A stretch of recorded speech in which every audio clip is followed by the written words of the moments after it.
Hello everyone. As we all know, US IT sector में फिलहाल recession का time चल रहा है और का इम्पैक्ट इंडियन आईटी सेक्टर पे भी देखने को मिल रहा है। अगर इंडियन आईटी सेक्टर की बात करें तो इंडियन आईटी सेक्टर के more than 40% of clients USA market से बिलोंग करते हैं। तो ये क्लियर है कि अगर यूएसए मार्केट हिट होगा तो इंडियन मार्केट भी हिट होना ही होना है।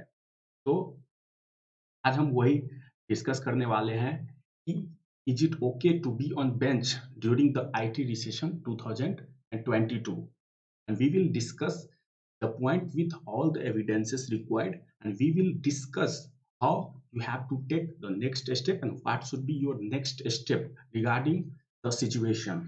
So before starting explaining the topics, let us start with some graphs. जैसे यहाँ पे आपको ग्रोथ कर्व दिख रहा होगा। ये ग्रोथ कर्व इंडिया की टॉप 4 लीडिंग आईटी कंपनीज की हैं, जो Infosys, TCS, Wipro and HCL technologies है। अगर आप इन्फोसिस और टीसीएस के ग्राफ कर्व को देखोगे तो आपको दिखेगा कि 2021 में इनका जो रिवेन्यू कलेक्शन था वो यूनिफॉर्म था, लेकिन 2022 के क्वार्टर 1 एंड क्वार्टर 2 में ये आपको ड्रास्टिकली गिरते हुए दिखेगा। वहीं विप्रो और एचसीएल की बात करें तो आपको 2021 में भी इनके रिवेन्यू कर्व गिरते हुए दिखेंगे और 2022 में भी गिरते हुए ही दिखेंगे।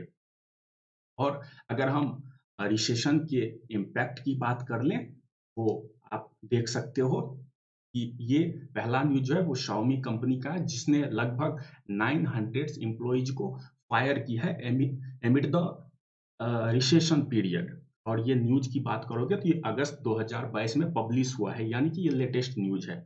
वही दूसरा एक हेडलाइन देख लोगे तो यूएसए में 32,000 टेक वर्कर्स को फायर किया गया है इन रिसेंट 3 to 4 months। और वहीं पे अगर इसका भी आप न्यूज डेट देखोगे तो अगस्त 2022 दिख जाएगा। यहाँ पे आप देख लो, इंडियन आईटी सेक्टर की बात करो आप तो 2022 में मोर देन 12,000 एम्प्लॉइज को फायर किया जा चुका है। वहीं यूएसए न्यूज की बात करें तो यहाँ पे मोर देन 22,000 एम्प्लॉइज को फायर किया गया है। ये दूसरे वेबसाइट का न्यूज है और ये न्यूज डेट जो है वो जुलाई 2022 है। वहीं अगर आप एचसीएल की बात करोगे तो ये भी न्यूज 2022 की है, जहाँ पे मोर देन 350 एम्प्लॉइज को ले ऑफ किया गया है। तो ले ऑफ का सिंपली मतलब होता है कि आपको जो पे किया जाएगा वो 50% ऑफ आपका बेसिक सैलरी होगा। आपको कोई भी परफॉर्मेंस बोनस या फिर वेरिएबल अमाउंट पे नहीं किया जाता है। और ये फ्रेशर्स के लिए सबसे डिफिकल्ट फेज होता है, क्योंकि एक तो आपको एक्सपीरियंस नहीं मिल रहा होता है, दूसरा आपको सैलरी भी नहीं मिल रहा होता है, जो कि आपको किसी न किसी तरीके से बेनिफिट पहुंचाती है। अब हम ले ऑफ फियर की बात कर लेते हैं।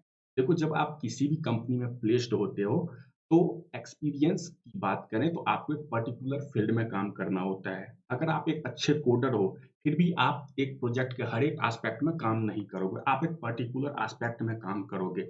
वहाँ पे जो एम्प्लॉय पहले से काम कर रहे हैं वो आपसे ज़्यादा एक्सपीरियंस्ड भी होंगे उस पर्टिकुलर एस्पेक्ट में, और आपसे ज़्यादा उनके पास एक्सपीरियंस भी होगा। तो अगर ले ऑफ का फ़ियर होता है या फिर फायरिंग का कंडीशन आता है तो ओल्ड एम्प्लॉइज को फायर या फिर ले ऑफ नहीं किया जाएगा। उस वक़्त फ्रेशर को ही ले ऑफ पीरियड में डाला जाएगा। There is a more and far more probability of this happening.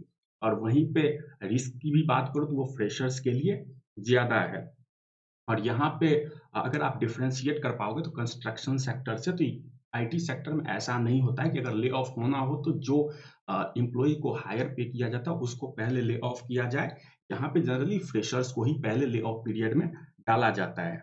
और अगर सिचुएशन वर्सन होती है तो there is a possibility of firing, and if there is a possibility of firing तो सबसे पहले उन एम्प्लॉयज को फायर किया जाता है जो बेंच पे होते हैं। Then your next point is what to do. तो सबसे पहले आपको ट्राई करना है कि आपको किसी प्रोजेक्ट में एलोकेट होना है। आप ट्राई करो कि बेंच पीरियड पे कम से कम टाइम आप रहो और आप किसी न किसी प्रोजेक्ट में एलोकेटेड रहो, ताकि आपको एक एक्सपीरियंस भी मिले। जब आप कंपनी छोड़ोगे आपका एक्सपीरियंस पीरियड काउंट हो, और साथ ही साथ आपको कुछ न्यू वर्क एक्सपीरियंस भी हो जो आपको नेक्स्ट आपके करियर में सपोर्ट करे या हेल्प करे। और आपको आपके एचआर के साथ टच में रहना है ताकि आप इजीली एलोकेट हो सको।